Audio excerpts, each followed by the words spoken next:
Hi, you guys.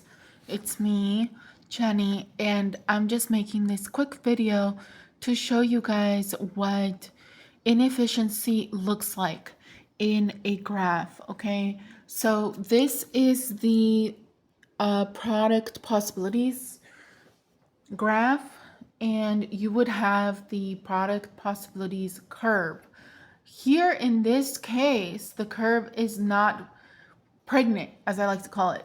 It's not balded out because you have something called a economic contraction. So economic contraction happens when the goods that were on the table, if you can think about it this way, are completely taken off the table.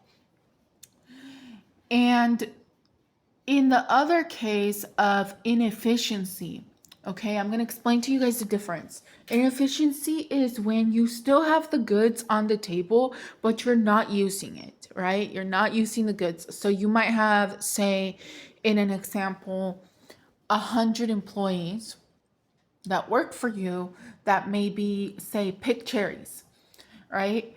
And you are not working all of those employees for whatever reason, right? Some law, like for example, let's just an example, that fast food law that came into effect and everybody cut the hours and all of that stuff like that. So it'd be something along those lines of like something happens, but it's not necessarily a act of providence or an act of God or an act of nature. It's just a situation that might be temporary.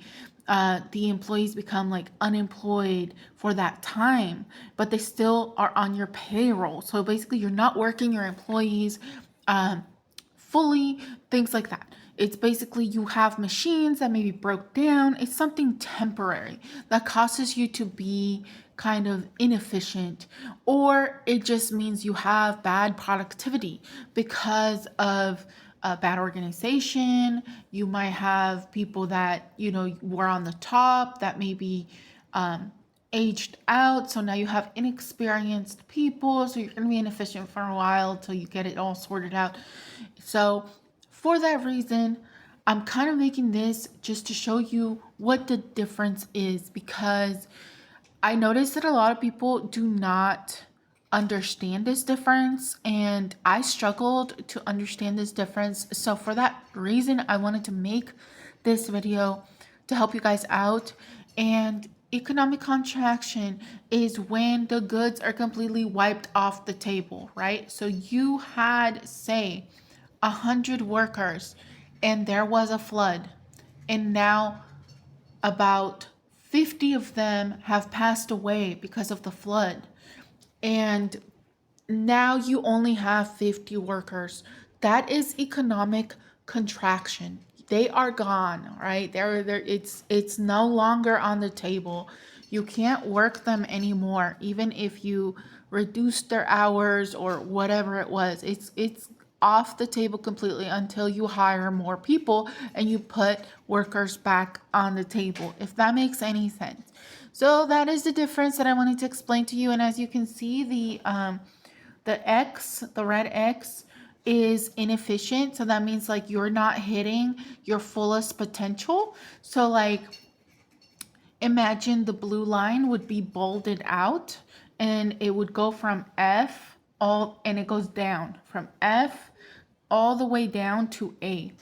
And you count the difference. Every time it tells you what would the opportunity cost be if you went from F to A, that you would count what the difference was starting from F, and then you go down and count to A, which seems backwards, but I wanted to just make that kind of video and show you.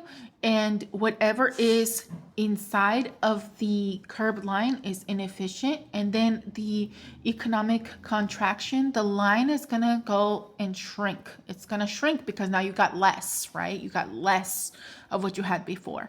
So that is the purpose of this video, and thank you so much for watching, and take care of yourselves. Bye. Enjoy your weekends and your holidays.